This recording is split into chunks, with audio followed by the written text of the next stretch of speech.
Welcome to this episode of Tell Us About Islam. Tell Us About Islam. I'm your host, Yusuf Estes, and today we've got several subjects we want to cover. And we'll start by introducing our guests. With us today we have Faiz, Tabish, Ismail, and Fatima, Asna, and Zia. Now, all of you go to the same school, is that right? Yes. What's the name of your school? Islamic International School. That sounded rehearsed. Islamic International School, alhamdulillah. Now, we hope that you're learning something about Islam in the school, and maybe you'll even help me learn something today, and we'll share together. What I thought I would do is let each one of you bring up a subject that you'd like to talk about. So we'll start with Ismail. What subject? Quran. The Quran? Yes. Whoa, we could have weeks and weeks of subjects about the Quran. That's a very good one. What's your subject, Tabi? Salah. Salah. Well, again, that'd take a lot of weeks. And how about yours? Jahannam, the hellfire. The hellfire. Ooh. I don't know. Do we want to talk about that? That's scary. All right, yeah, why not? The hellfire. Okay, and Fatima, what do you think? Jannah. Jannah is Paradise. what? Paradise. Okay. Knowledge. Knowledge. Okay. Zia? Paradise. Wait a minute, we already got a paradise. Shaitan. Shaitan. That's the difference. The devil and the paradise. Okay. You sound like a controversial person. All right. Now, let's see. I guess we'll start with your subject of the Quran. Let's find out what you know about it. The word Quran, this is an Arabic word, right? So it comes from an Arabic root. Do you know the root? Qara'a. Qara'a. Okay. Now, from this, there comes some other words like Qari, which is a person who recites the Quran. There's another word, Iqra, which is the imperative of the verb ordering somebody to recite the Quran. So therefore, we'd make the conclusion Quran is a recitation. Make sense? Yes. I think you already knew that anyway. But let's take the Quran. Now I've got one here that has English and Arabic side by side in it. And it's the one we use in our program. Very nice one. But I wanted to ask you, is it only Quran when it's in Arabic? Or could it be still the Quran in any other language? Quran is only Quran in Arabic. Exactly right.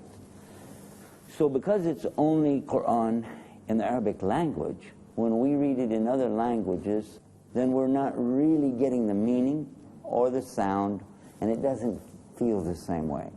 I read it mostly in English myself, but when I started learning Arabic, started learning the Quran from the scholars, the Arabic language, I realized not only did you get more meaning, you get a deeper feeling from it too. Now, I'm going to ask you another question. Have you been memorizing the Quran? Yes. Is it difficult or is it fun? Little bit difficult. It's a little bit difficult.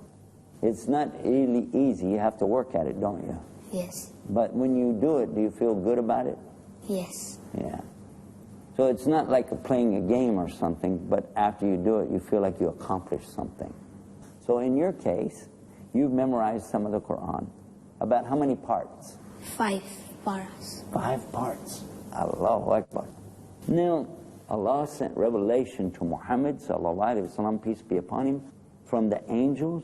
The angel Gabriel would bring him time after time different parts of Quran and tell him where to put it, how to organize it. And in the very end, after 23 years, the very last Ramadan, that's when the angel came to him and had him not only finish memorizing everything exactly, but where to put everything. And that's the Quran we know today in the Arabic language. So let's move to the next subject now.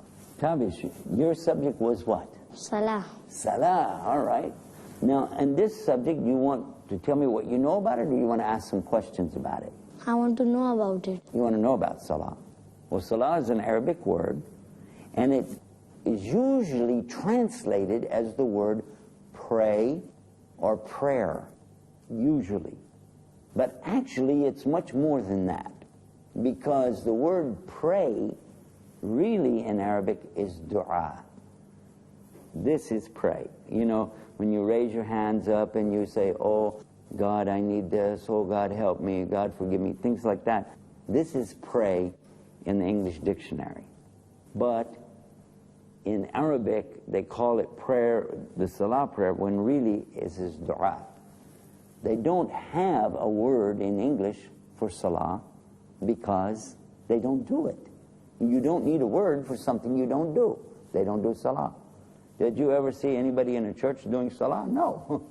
So salah is something they don't have a word for. So we call it the ritualistic worship or prayer. So that's why we try to translate it as prayer. The first thing is we do something called qiyam. What is qiyam? Stand. Qiyam, stand. Like the word yawmul qiyamah, that's the day of standing. So you stand in your prayer. That's one thing you do. Another motion we have in the prayer is we bend over and we're bowing, and they call it in Arabic ruku'. Ruku'. And we have sections of our prayer called rak'ah. The rak'ah are named for this word ruku'. So if you joined some other people that were already in salah and they had already prayed part of it, any part you missed that had the bending over in it, then you missed that whole rak'ah because you missed the ruku'. Does this make sense? Okay, so you have standing, qiyam, ruku', bending over. Then we have another position where we put our head down on the ground in prostration. This is called sajda. Sajda, because you make sujood, and the thing you do it on, we usually call it sajada. In the Urdu, they call it jannamaz, the prayer mat. Is that right? Yes. Yes. So now, you've been praying for a long time probably. How many years you've been praying, doing your salah? Many years. Many years? Yeah. So all the time you did it, and you stood, which way did you face? Kaaba in Mecca. Ah. So that direction is called Qibla. The Qibla, or direction. Now, when we talk about salah, one of the things that we want to stress is that it's not a mechanical thing. It's not just about moving your body around, and it's not just about pronouncing some words. But we want to talk about the feeling that we get. From the time that we enter into the salah, which we do with a motion with our hands, when we bring our hands up, we exclaim that Allah is the greatest. We say, Allahu Akbar.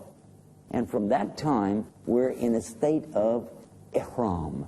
And it's from the word haram. It means that we mustn't do the things that we normally would do, such as eat, drink, sleep, talk, walk around, joke, play games, look around. All of these things, you can't do that in salah. This is why it's called the takbiratul ihram. And from that point until we're finished, and that's when we turn our head to the right, we say Salaam Alaikum. We turn our head to the left, we say Salaam Alaikum. This is called the taslim. And all of that's in between is called the salah. All of that is salah. Now let me tell you what the Prophet ﷺ said about the salah. Keep in mind that he lives in the desert. It's very hot, very bright. And he said, the salah is the coolness to my eyes. And that's an expression in Arabic. It means it really pleasing, very nice, very relaxing. And so even though in the hot, burning sands of the desert, when the Muslims would do their salah, they didn't mind standing literally for many minutes at a time. Even they were prostrated with their heads on the ground. Even in the hot sand, they didn't mind, because they're thinking about what they're doing. So what are we doing? And that's a good question. In the salah, we're actually doing something that's related to the word salah. Salah is a word that we use every day. Cell phone. You know cell phone? Connect. Salah means connect. So you are connecting to Allah through this. It is direct connect. And the battery's never going to go dead. And you don't have to worry about connection. You don't have to buy a card with minutes on it. Anytime you would like to enter Salah, you make your wudu, find your Qibla, be sure you're dressed appropriately, and then Allahu Akbar. And from that point until you Salam alaikum, you're talking to Allah. And the communication is from your heart straight to Allah. Allah hears everything you say. Of course He does anyway, but He's now going to answer you directly. Well, this is the beauty of Salah. And nobody had such a thing before Muhammad sallallahu alaihi wasallam. It wasn't until the orders and commandments came with the Prophet sallallahu alaihi wasallam that it was given for all the people that they could do this. And we have it, the Salah, like the Prophets. The Prophets of Allah, they always had Salah. But now we have it too. So the companions of Muhammad, they were so happy when the order for the Salah came. And Allah tells us, Iqamah Salah. Establish the Salah. And that's what we do every day, 5 times a day. Facing Mecca, we stand and we enter into this state of Salah and make our connection with Allah subhanahu wa ta'ala. I'll give you a little bit about it. We're going to take a break right now, and we'll come back with the rest of the subject and discussion with our youth on the subject of Tell Us About Islam. Stay right there. We'll be right back. It is a way of life. We're back. You're watching Tell Us About Islam. And we've been talking about some of the subjects that our students wanted to bring up. And we just talked about the Quran. We've talked about Salah with Tabish. And now we'll come to your subject. What is your subject? Jahannam, the hellfire. Jahannam, the hellfire. Whoa, okay. Let's see. What do we know about this subject? I will tell you that this word is related very closely to an Aramaic word. An Aramaic word which is used in the Bible even today. They spell it Gehanna. Gehenna. We call it Jahannam. They call it Gehenna. It's still in the New Testament like that, talking about hellfire. But in Arabic, this word is actually coming from a root that is the same root for the opposite, which is paradise. This root gives us Jahannam, hellfire, but also Jannah, which we'll talk about later. And then another one, which is Jinn. Do you know why they're related to each other? Because all 3 of them cannot be seen. All 3 of them cannot be seen. They're coming from an unseen place. We can't see paradise. We can't see the hellfire. I'm glad we can't. And we don't see the jinn. Right? Okay. So, do you want to tell me some things about what you know or ask some questions? I want to ask some questions. Go ahead. How will the people be tortured in the hellfire? How will people be tortured in the hellfire? Just to go there alone is enough of a torture. Just somebody to say it, for me, that's a torture already. But there actually is levels of hellfire. The levels of hellfire are worse and worse and worse and worse and worse as you go down, down, down. Until it finally comes to a place in the hellfire that is so scary, it is so terrifying, that even the burning rocks are afraid of it. Allah says in the Quran, O you who believe, guard yourself and your family against a fire. The fuel of it is men and stones. So there are stones that actually burn because of the heat of this fire. And at this worst place of all, these stones are terrified so much that they're afraid of this place, this fire that they're in. That's how awful. So these are some of the things about the hellfire. What are some of the things you've heard about the hellfire? I've heard that it's a very terrifying place. A very terrifying place it is. You're absolutely right about that. In fact, I'm ready to get off of that subject and move to something else. Let's come over to this side of the room and find out what we have over here. Fatima, have you got a better subject for us to talk about? What is your subject? Jannah. Jannah, the opposite. Very good. The paradise. Tell us something. I want to know about it. Oh, you want to know about Jannah? Well, first of all, we have to get there. We already know that the bad people wind up in hellfire, but I want to be a good person and go to paradise. Well, one of the conditions to get to paradise, you have to have the right belief. You have to believe correctly about Allah and about your relationship with Allah. And then you have to do the second part, which is action. Throughout the Quran, starting in Surah Baqarah, all the way back to Surah Al-Asr, that's from chapter 2 to chapter 108, we keep seeing this phrase that comes in. It says, Alladhina amanu wa amilu salihat. It means those people who have the right belief in Allah and they do the right deeds. And those are the people who will be successful. They will be in the Jannah. So throughout the Quran, over and over and over and over, we're hearing about these people. And of course, we all want to be with those people. In the Jannah, there are many wonderful things. But before you can get there, of course, you have to establish your salah, your worship here, the things that we talked about earlier, reading the Quran, avoiding hellfire, of course. But then, when a person is judged on the Day of Judgment to be able to go to paradise, the first thing you'll notice is the entrance to paradise. There is more than one entrance. Does anybody know how many entrances there are? Have you heard that there are 8 entrances? Have you? Yes. Yeah. Do you know how many entrances there were to the hellfire? 7. 7 to the hellfire, 8 to the paradise. So you got one chance better of getting into paradise. I hope. There are doors for the paradise that actually call to you. One of the doors that calls to the people is the door, it's called Bab. Bab means door. There's one of them, it's calling to the people who fasted. So if you like to fast, maybe you're fasting Mondays and Thursdays, or you like to fast extra days in the year. So the one who is enjoying his fasting and he's doing this for Allah, then there's a door calling him on this day, saying, come enter over here, come enter over here. And another door saying, no, no, no, come over here, come over here. I want you to come through me to come into the paradise.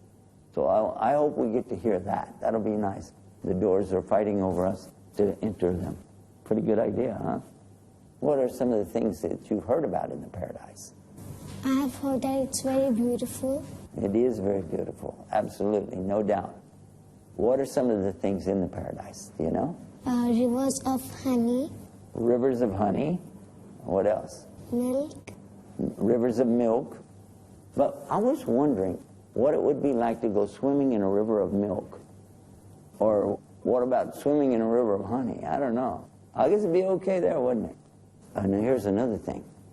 In the Jannah, you will never feel pain ever again. You'll never get tired. You don't have to sleep. You don't have to die. It's all nice, peaceful, and it's in a state of tranquility in Arabic language called sakina. You'd be like,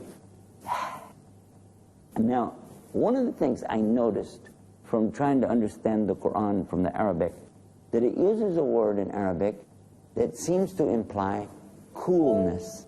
There's a coolness. We spoke earlier about the coolness of the eyes in the Salah. Well, there's a coolness in the Jannah. Not cold and not hot, but like cool. And I was thinking about it. This is also what Allah said to the fire. The fire that the people threw Abraham into a fire. Abraham was thrown into a fire. Peace be upon him. Do you know that? And Allah said to the fire, be cool for Abraham. Didn't say be cold because it would have frozen him to death. But it said be cool. And I'm thinking, wait a minute. We Muslims, we're the coolest people. We are. We're always looking for things to be cool. Salah is cool. Yeah? Going to Jannah, super cool. So we're the cool people. So anybody who say, what do you want to be? I want to be cool. Black and Muslim. Alhamdulillah. You made me think of a lot of good things when we talk about Jannah. But this is another story that goes on and on and on. And I don't want to ignore my other guests on the program today. So Isna, we're going to go right to you. Tell us about your subject. What do you want to talk about? Knowledge. Knowledge. That's a subject that has no end to it. It has no bottom to it and no top to it. It just goes and goes and goes. But it comes from 3 tiny, tiny letters in the Arabic language. You know? Oh, you know it. Say it again. Ilm. Ilm. What are those 3 letters? Ain, Lam, and Mim. Ain, Lam, Mim, Ilm, yes. And do you know some other words that come from this? Like somebody has knowledge, we'd say he's a... Alim. He's an alim. And if somebody's seeking knowledge, he's a... Muta'alim. Muta'alim, that's correct. And when we're seeking knowledge, we want knowledge, there's something in the Quran that Allah told us to say it when we want Him to give us knowledge. We say, my Lord, increase my knowledge. And in Arabic, do you know how to say it? Rabbi zidni ilma. Let's all say it. Rabbi zidni ilma. And there's so much about knowledge. A Muslim is encouraged to seek knowledge from early on, all through their life. Seeking knowledge, seeking knowledge. Muslims should seek knowledge because the Prophet Muhammad, peace be upon him, told us that when you're seeking knowledge in the path of Allah, trying to learn about Islam, like we're doing right now, there are angels making dua for you from the time you leave to the time you come back. Imagine an angel praying for you. I like that. There are so many kinds of knowledge. Now there's secular knowledge, all about history, geography, things like that. But then there's Islamic knowledge, to know about Allah. And that's like the most important thing, to know about your relationship with Allah, which is the deen of Islam. And to know about the Quran, to know about the Prophet Muhammad, peace be upon him, his biography or seerah, to know about heaven and hell, to know about the haram and halal, which is permissible, which is forbidden, and to know how to deal with the problems that we come up with every day. And all of those things we try to talk about in this program we have called Tell Us About Islam. And we could just go on and on and on. But if we do, we won't get time for Zia. So Zia, we come to you right away. Tell us, what was your subject? Shaitan. Shaitan. What's the word for shaitan in English? Satan. Satan. The devil. Oh boy. Now everybody else has got these different subjects. This is a balance, you know.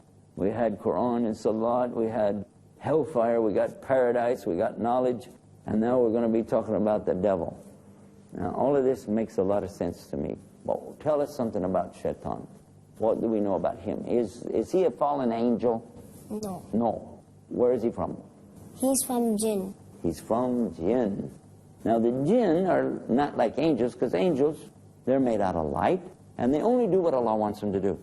But the Jinn, these were made later, and they're made out of what? Fire. But no smoke.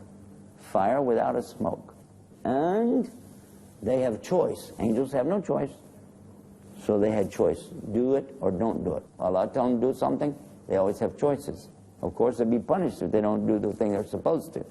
Then Allah made the last creation, which is us, and we have something similar to the jinn. We have choices, but we're made from clay, and we don't see them, but they see us. But tell us something what we know about Shaitan. Does he have power? No. No. Does he just whisper at us? Yeah. Yeah, but a lot, right? So what we want to do, I guess, is to make some programs about this, and then we can talk in depth about Shaitan and how to avoid this guy, how to stay away from him. And also, we're going to talk more about knowledge. I think that's the most important thing that we've been talking about, because altogether, that's how we know these subjects. We want to talk more about paradise. I love talking about that. We want to talk about hellfire and how to stay out of there. I sure want to talk about how to get closer to Allah with my worship, my salah. And of course, the Quran is one of the sources that we're going to be dealing with on that. All of that is a part of what we're doing here on Tell Us About Islam. But we're running out of time. And so for that reason, we're going to wind the program up. We'll make some dua. And dua is a kind of prayer, but this is kind where I say, Oh Allah, increase us in knowledge.